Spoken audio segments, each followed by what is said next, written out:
Olá, meus queridos alunos, mais um Veras News especial para a galera que vai fazer o concurso da Secretaria de Educação. Senhoras e senhores, em setembro de 2016, foi divulgado o IDEB, Índice de Desenvolvimento da Educação Básica. E os dados não foram nada interessantes. Nos três segmentos analisados, as séries iniciais do ensino fundamental, o Brasil superou a meta estabelecida pelo MEC. Já nas séries finais do ensino fundamental, o tal do ensino fundamental 2, a gente ficou abaixo da meta. E no ensino médio, o colapso foi total. A meta estabelecida era de 4,3 e o Brasil obteve 3,7. E aí presta atenção, gente.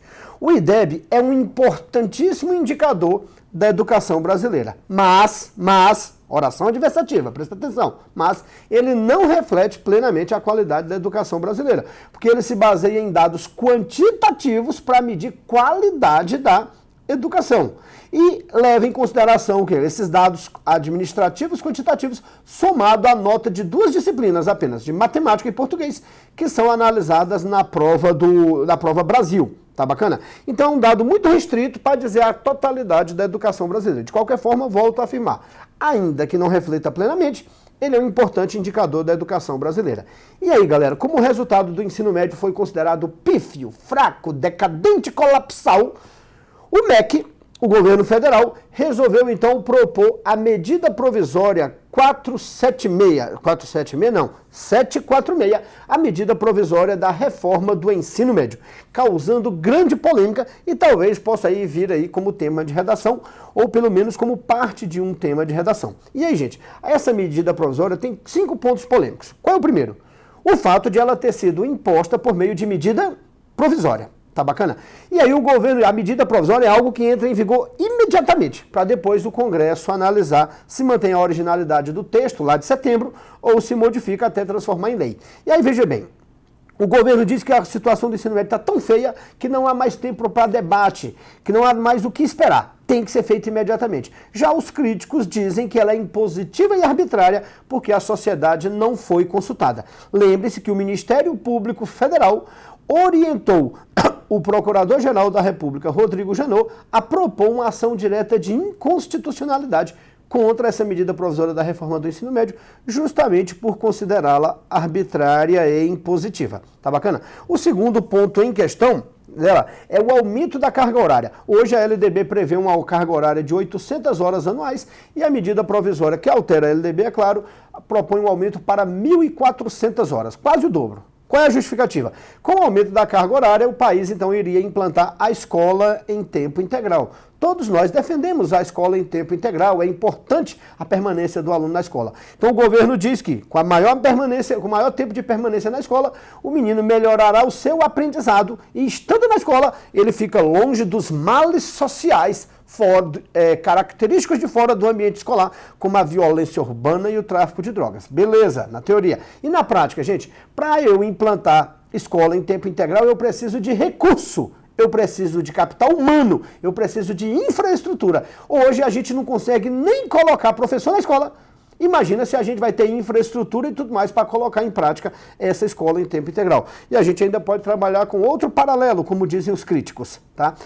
A medida provisória, então, ela exige a implantação da escola em tempo integral, o que demandará recurso. E, paralelamente, o governo foi aprovada a PEC 55, que limita os investimentos em várias áreas sociais e, no caso de educação, a partir de 2018, contrariando a muitos que diziam que não ia afetar a educação, vai sim.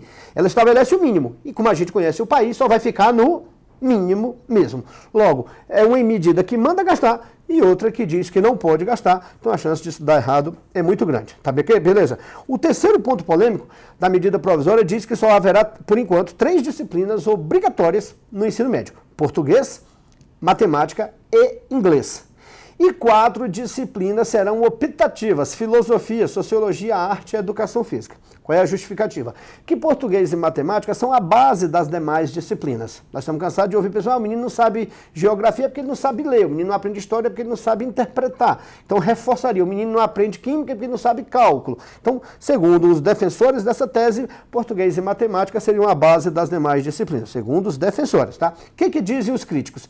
Que a ausência daquelas 4 disciplinas, filosofia, sociologia, educação física e arte, pode levar à limitação da capacidade crítica do estudante, com ausência de filosofia e sociologia, pode levar ao desinteresse pela escola em virtude da ausência de atividades lúdicas proporcionadas pela educação física e pelas artes, por exemplo, e pode levar até o aumento da obesidade. Tá? Mais de 50% da população brasileira está obesa ou com sobrepeso, inclusive eu, que estou com sobrepeso. E a pesquisa recente mostrou que os adultos hoje já praticam mais atividades físicas que os nossos jovens. E hoje um dos problemas crônicos do Brasil é justamente o aumento da obesidade, principalmente entre as crianças e os jovens. E eu ainda vou tirar a obrigatoriedade de educação física das escolas. Então tá aí a justificativa e a crítica. Quarto ponto. No primeiro ano, o menino vai ter que fazer uma opção para o resto da vida. Então ele tem que escolher, ele vai orientar o curso dele. Ele diz, eu vou ser matemático. Então você só vai estudar o quê? As matérias ligadas a matemática. Então já não estuda as matérias ligadas à humana, limitando o conhecimento, deixando de dar no ensino médio aquele conhecimento totalizante, universal, holístico. Você vai focar. Qual é a justificativa, galera? Que quanto mais eu especializar, melhor eu prepararei o menino para o mercado de trabalho. Qualificação para o mercado de trabalho. É a retomada da corrente pedagógica tecnicista, que você conhece muito bem. Tá bacana? E qual é a crítica principal?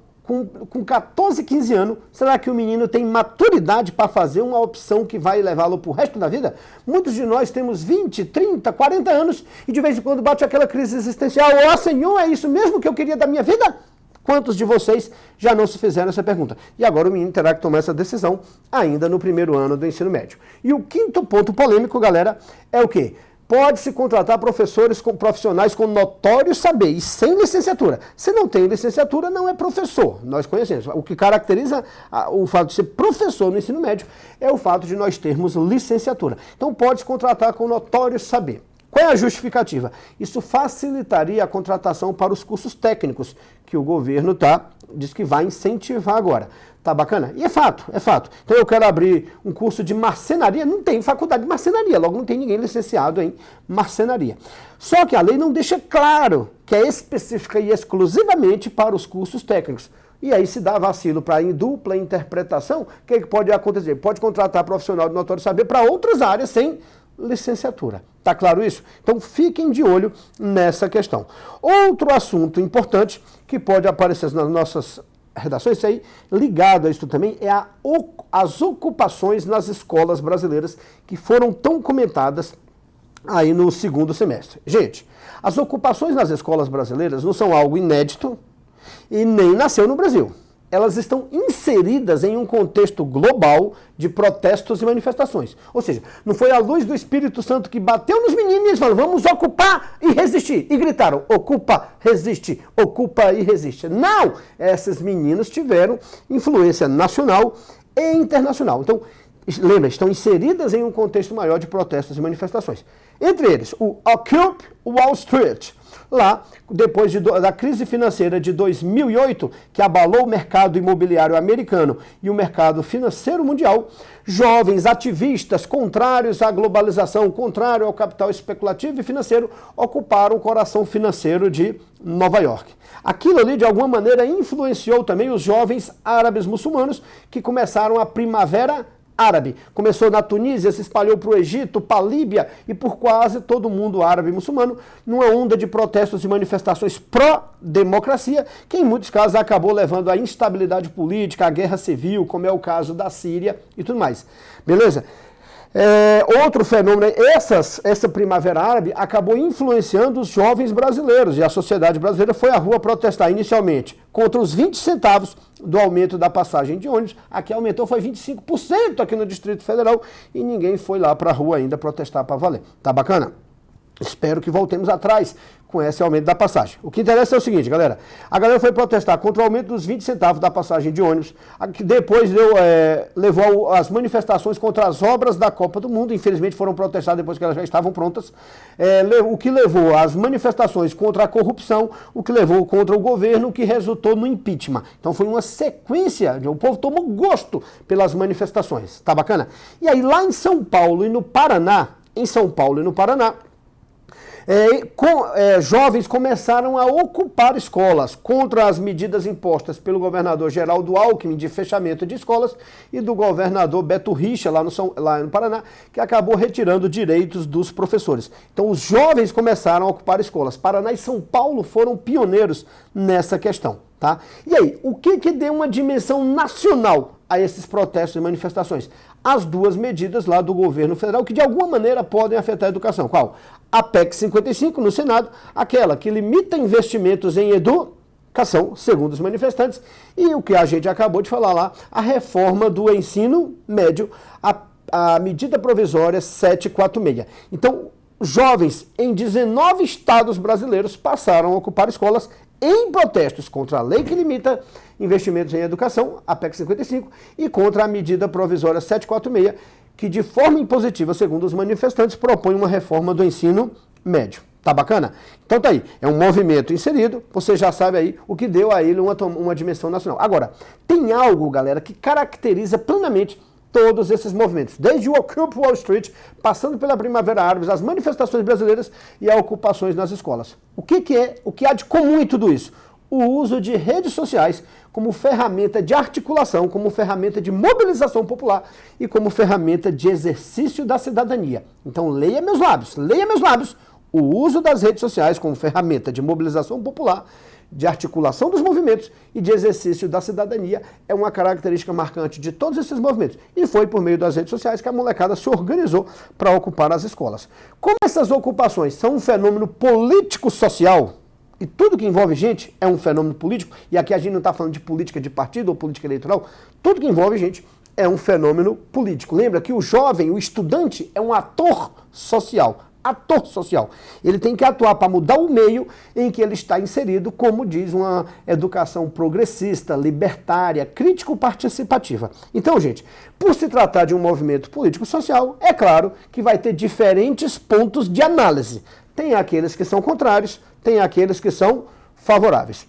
E aí, para a gente não ficar citando uma porrada de argumento aqui, e para você construir uma boa redação, eu vou citar 2 argumentos favoráveis, 2 argumentos contrários. Então, aqueles que são contrários diziam que a ação de uma minoria acabou atrapalhando o direito da maioria de estudar, atrapalhando inclusive a preparação para o Enem e para os vestibulares. Com aquela bobeira que o povo diz, o seu direito termina quando começa o do outro. Olha, gente, nunca diga essa besteira, porque se o seu direito começar quando termina o do outro, você não vai ter direito nenhum, porque toda vez que a gente exige um direito, a gente está afetando o direito de alguém. O professor, quando pede aumento na escola particular, de alguma maneira ele afeta o direito do patrão de obter lucro. Então não cai nessa história de o seu direito termina quando começa o do outro, não. O importante é isso. Eles diziam que a ação de uma minoria afetava o direito da maioria de estudar. Beleza?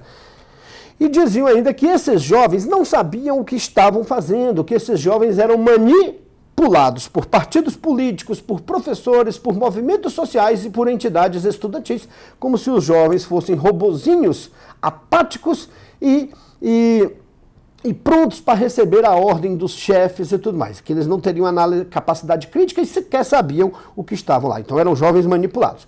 Os que são favoráveis ao movimento dizem o quê? Que os jovens estão exercendo um direito constitucional de se manifestar. Tá lá, é livre a manifestação do pensamento e tudo mais. É livre a forma de associação. Mas não para ocupar a escola. Mas lembra, quem quer chamar a atenção para uma causa tem que trazer algum transtorno, é o que diziam os defensores. E ainda estão dizendo o quê, galera? Que esses jovens estão exercendo a cidadania. Lembre-se, está lá na LDB e na Constituição Brasileira, dizendo que a educação brasileira tem 2 funções: a preparação para o mercado de trabalho e o exercício da cidadania.